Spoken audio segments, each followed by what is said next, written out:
Salut et bienvenue dans cette vidéo. Que la paix et la grâce de notre Seigneur Jésus-Christ vous soient accordées abondamment. Alors aujourd'hui, j'ai cette inspiration de partager avec vous. Alors moi je dis l'église porte étroite et l'église porte spacieuse. Soi-disant aussi l'église porte spacieuse. L'église chrétienne ou l'église religieuse porte spacieuse. Alors, pourquoi le Seigneur a dit ceci? Quand je vais lire ça, pourquoi il a dit ça? Parce qu'il a dit il y a des chemins ou des portes où on doit entrer. Je ne sais pas, aujourd'hui, toi qui te dis chrétien ou chrétienne, bon, peu importe, tu es entré par quelle porte? Voilà, tu es entré par quelle porte ou tu te retrouves sur quel chemin? Tu te retrouves sur quel chemin? Tu es entré d'abord par quelle porte? C'est ça aussi l'entrée. Tu es entré par quelle porte? Si tu entres par la porte étroite, tu es sur le bon chemin. Le chemin est resserré. Quand tu rentres par la porte étroite, il y a un chemin qui te conduit. Par rapport à cette entrée, Matthieu chapitre 7, verset 13 et verset 14. Alors, le verset 13, il dit ceci: entrez par la porte étroite. C'est ça, il dit ça, hein? Entrez par la porte étroite. Car large est la porte, spacieux est le chemin qui mène à la perdition. Et il y en a beaucoup qui entrent par là. Alors, c'est là où j'ai posé la question: par quelle porte tu es entré pour te dire je suis enfant de Dieu, je suis chrétien ou chrétienne? Par quelle porte? Lui, il dit entrez par la porte étroite. Point. Car large est la porte, spacieux est le chemin qui mène à la perdition. Cette porte est large, spacieuse, c'est ce chemin-là qui conduit à la perdition. Et il y en a beaucoup qui entrent par là. Pose-toi la question là où tu es entré. Ne regarde pas les bâtiments, ne regarde pas les cathédrales, ne regarde pas les temples, ne regarde pas tout ce qu'on a construit par les hommes. Mais regarde là où tu es entré. La porte où tu es entré. Est-ce que c'est une porte étroite? Est-ce que c'est une porte large? Est-ce que c'est le chemin spacieux où tout le monde y trouve, où tout le monde se trouve là-dedans, ou c'est le chemin resserré où il n'y a que peu qui le trouvent?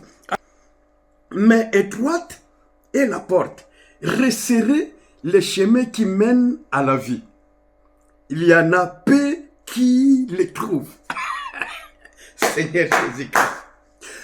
C'est maintenant, avant que cela ne soit tard, au bout du chemin, tu te retrouves là comme ça. Oh non, mais je ne savais pas.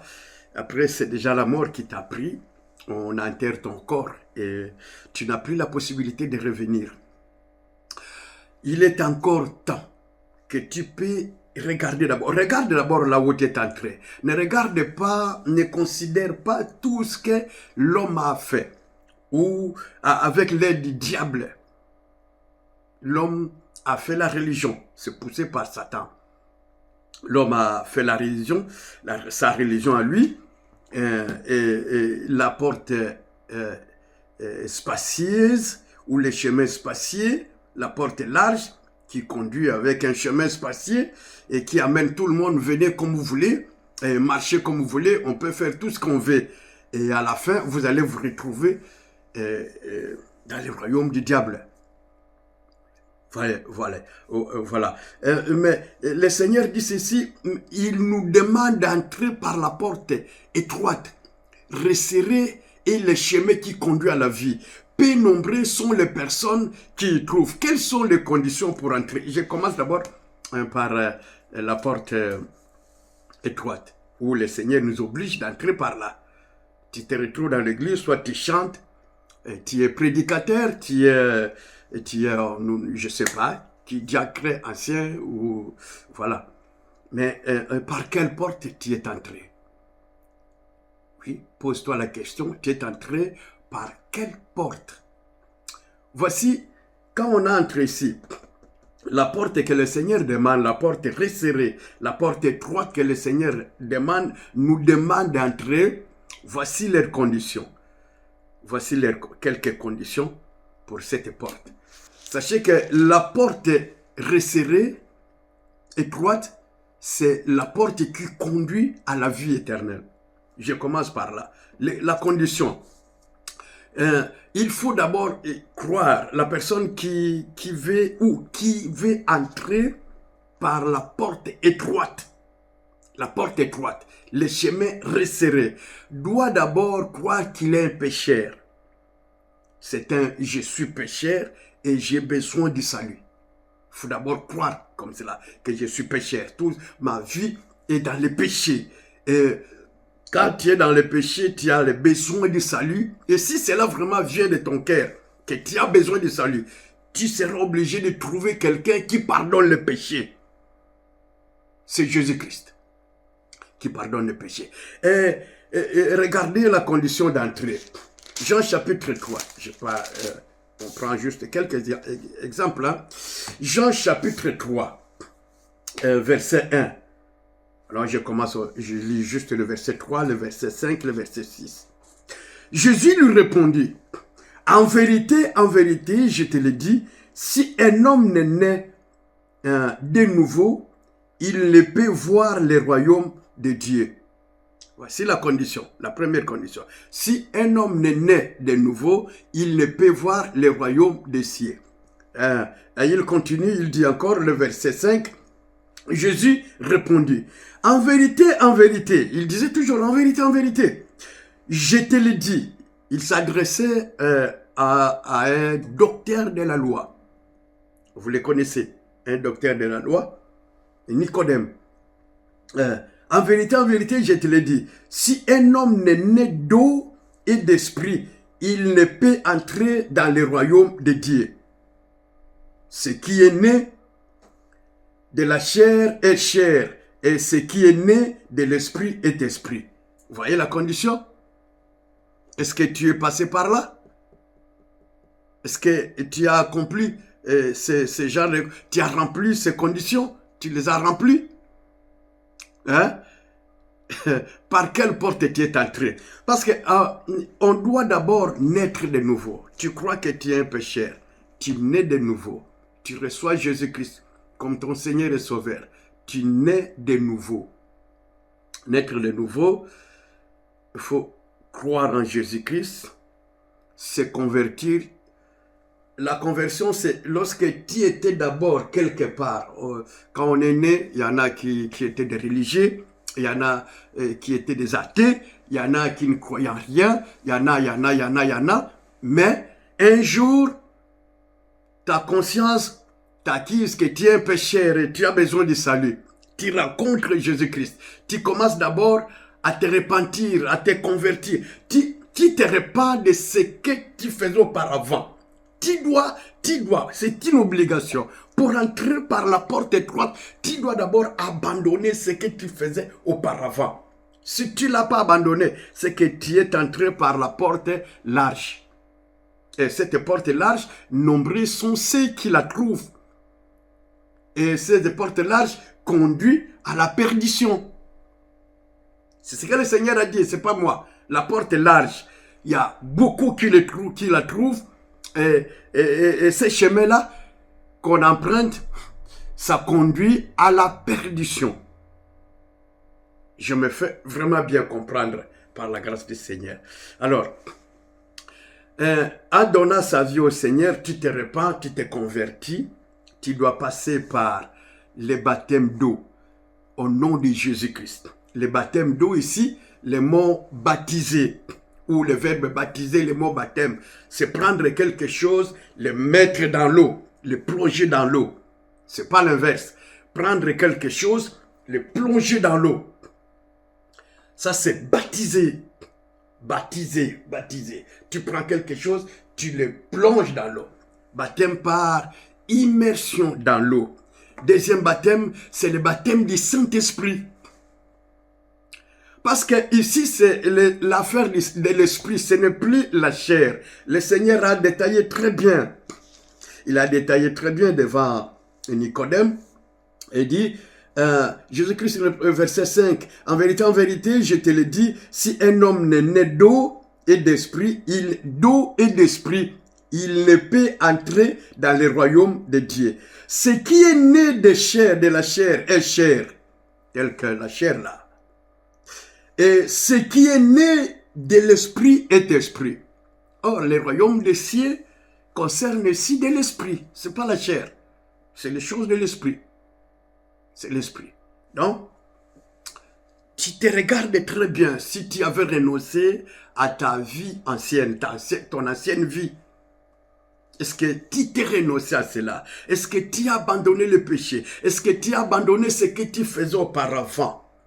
Si tu continues la même vie comme tu menais auparavant, tu as toujours tes copines, tes copains, tu as toujours la magie, tu as toujours des ficelles autour de ceci, tu as des bagues, soit magiques, tu continues avec la vie que tu avais auparavant. Sache que tu es entré par la porte large. Le chemin spacieux, et ce chemin-là conduit à la mort, à la perdition. Ça, c'est le Seigneur qui a dit, c'est pas moi. Le chemin large, où tu te retrouves là-bas avec toutes les conditions que tu avais auparavant, la vie que tu menais auparavant. Ici, dans la porte étroite, le chemin resserré, c'est quand tu entres là-bas, tu abandonnes tout.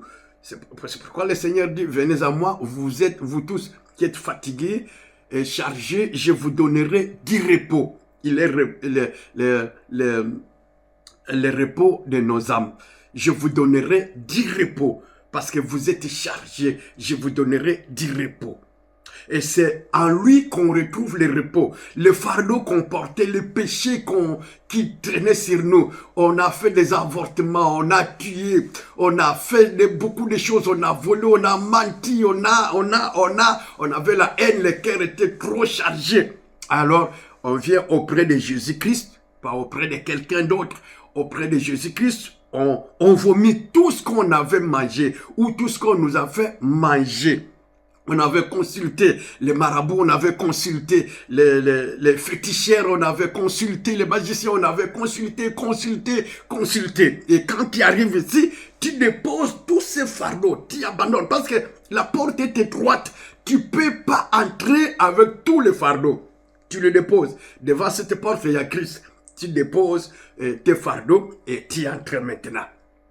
Tu entres, tu renonces à tout cela. Et là, quand tu fais toutes ces choses, tu es baptisé au nom de le baptême d'eau, au nom de Jésus-Christ, le baptême du Saint-Esprit. C'est Christ qui baptise. Hein? C'est Jésus-Christ qui baptise. Le Saint-Esprit, c'est Christ lui-même. Après avoir crié et être baptisé d'eau, c'est Christ qui baptise. C'est pas l'homme. C'est pas l'homme qui baptise du Saint-Esprit. Parce que Jean-Baptiste l'a dit, celui qui vient après moi vous baptisera du feu et d'esprit. Voyez, c'est quand tu es en Christ, et là tu peux être baptisé du feu et d'esprit. C'est comme ça. Ça, c'est la porte étroite. Dans la porte étroite, on devient enfant de Dieu. Et comme la Bible dit, c'est toujours le livre de Jean, il dit, Jean chapitre 1, verset 2, verset 12, « Mais à tous ceux qui l'ont reçu, à ceux qui croient en son nom, elle a donné le pouvoir de devenir enfants de Dieu, lesquels sont nés non du sang, ni de la volonté de la chair, ni de la volonté de l'homme, mais de Dieu. » Là, on devient enfant de Dieu. Parle pas de chrétiens, mais on devient enfant de Dieu. Aujourd'hui, tout le monde se déclare être chrétien. Mais on devient enfant de Dieu par ça là. À tous ceux qui l'ont reçu, à tous ceux qui croient en son nom. Tu passes ces étapes-là. Hein? Ces étapes-là, tu les passes. Et là, tu es entré en sécurité. Et c'est le Saint-Esprit qui va te conduire. Ce n'est pas le dogme, ce n'est pas... Non, non, non.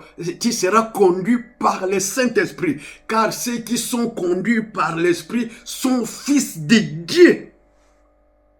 Non ceux qui sont conduits par des lois et tout ce que la religion a préparé. Non. Tous ceux qui sont conduits par l'Esprit sont fils de Dieu. Ceux qui ne sont pas conduits par l'Esprit ne sont pas fils de Dieu. Et là, tu vas marcher dans la crainte de Dieu. Tu vas craindre Dieu. Jésus-Christ sera ton seul Seigneur. Jésus-Christ sera ton seul Seigneur. Ton seul Seigneur. Ton seul Seigneur, c'est Jésus-Christ. Ton seul Sauveur, c'est Jésus-Christ. Tu ne dépendras que de Jésus-Christ, de lui. Le Saint-Esprit va te conduire. Tu vas vivre selon l'Esprit et non selon la chair. Et non selon les conditions de la chair. La chair que nous avons ici, cette chair-là, a des désirs contraires aux désirs de l'Esprit. C'est pourquoi dans l'Église porte large, toutes les conditions sont réunies pour aller en enfer. On dira ça après. Si Dieu le permet, je vais parler encore de cette église-là. Je vais parler de cette église après. Mais finissons d'abord avec cette église porte étroite. Donc là, tes prières sont poussées par le Saint-Esprit. Tu adresses tes prières à Jésus-Christ, tu pries Dieu au nom de Jésus-Christ, tu fais tout au nom de Jésus-Christ. Tout ce que nous faisons, nous le faisons au nom de Jésus-Christ. Non au nom du Père, du Fils et du Saint-Esprit. Non, on fait tout au nom de Jésus-Christ. Voyez? Jésus-Christ est le seul médiateur, intermédiaire, intercesseur. C'est lui qui nous unit. C'est lui qui est notre médiateur entre hommes, nous les hommes et Dieu. Jésus-Christ, pas d'autres personnes. Voyez? Et quand tu entres là-bas, tu continues ta repentance. Parce que tu dois lui plaire jour et nuit. Tu es saint. Tu ne seras pas saint quand tu mourras. Mais tu es saint dès que tu as crié au Seigneur Jésus-Christ. Tu es d'office saint. Saint. Saint. Tu es saint, tu es justifié, tu es sanctifié, tu es purifié. C'est l'Éternel lui-même qui te déclare saint. Parce que quand tu as crié, comme j'ai lu le verset 12 de Jean 1er, en disant, mais à tous ceux qui l'ont reçu, à ceux qui croient en son nom, la parole leur a donné le pouvoir de devenir enfants de Dieu. Enfants de Dieu. Et quand on devient enfant de Dieu, on est sanctifié. On devient fils du roi, on est sanctifié, on est purifié, on est lavé, on vit selon les rois. On vit selon les conditions que les rois posent. On vit selon son esprit. Son esprit à nous, nous conduit à vivre, à marcher dans la crainte, à les craindre. À les craindre à tout moment, à vivre dans la crainte. Alors, avec l'espérance que Christ qui m'a sauvé ici, il reviendra me chercher. C'est cette espérance-là qui fait que nous continuons à vivre, nous combattons, nous faisons tout pour ne pas pécher. Nous faisons tout, même si on tombe dans le péché, on se relève par la grâce de Dieu, on se répand parce que la marche est longue et que le Seigneur revient bientôt pour nous chercher. L'objectif, c'est l'enlèvement. L'espérance, c'est vivre avec Christ le jour où il paraîtra, comme notre véritable vie, comme quand tu entres par cette porte étroite, ta vraie vie, tu ne vis plus pour toi, tu ne vas plus vivre pour toi. Ta vraie vie est en Christ dans les lieux célestes. Dans les lieux célestes. Et lorsque Christ, ta vraie vie, paraîtra dans la gloire, toi aussi tu paraîtras dedans dans la gloire. C'est pourquoi nous sommes et nous souffrons dans cette porte, nous abandonnons les désirs de la chair. La chair nous oblige à faire quelque chose, nous refusons parce que nous ne vivions plus, nous ne dépendons plus du désir de la chair, mais l'esprit. L'esprit. Alors, pose-toi la question si tu es entré par la porte étroite ou par la porte large. Ma prochaine vidéo sera sur l'église porte large ou le chemin qui conduit à la perdition. C'est un sujet qu'on peut parler pendant longtemps. Mais je vous ai donné juste quelques conditions. Comment entrer dans l'église du Seigneur par la porte étroite. L'apôtre Paul nous dit ceci. Si quelqu'un est en Christ, il ne dit pas si quelqu'un est dans une église. Il ne dit pas si quelqu'un est protestant. Il ne dit pas si quelqu'un est dans une église évangélique. Il ne dit pas si quelqu'un est catholique. Il ne dit pas si quelqu'un est orthodoxe. Non, il dit si quelqu'un est en Christ. Il est devenu une nouvelle créature. Quelque chose s'est passé. Quelque chose s'est passé. Tu ne peux pas entrer par la porte étroite et rester la même personne avec les mêmes péchés. Tu étais impudique, tu continues ton impudicité là où dans l'église où tu es allé. Non, là tu te retrouves dans la porte large. Hein? Tu es entré par la porte large. Et tu es conduit dans les chemins spacieux qui conduisent à la mort. Parce qu'ici, dans la porte étroite, on abandonne tout. Tu ne peux pas entrer avec. Tu étais autrefois, mais maintenant, tout a changé. Tout change dans ta vie. Tout change. Parce que le Seigneur fait quelque chose en toi là-bas à l'intérieur. Et ça commence à rayonner vers l'extérieur. Tu ne bois plus comme tu étais auparavant. Tu ne cours plus derrière les hommes ou derrière les femmes comme tu le faisais auparavant. Tu n'es plus impudique. Tu n'es plus sorcier. Tu n'es plus menteur. Pourquoi? Parce que Christ est passé dedans. Christ est passé dans ta vie. Tu lui as confié ta vie et il est entré dedans. Et il a tout mélangé. Il a tout enlevé. Tout ce qui est péché, il les a enlevés.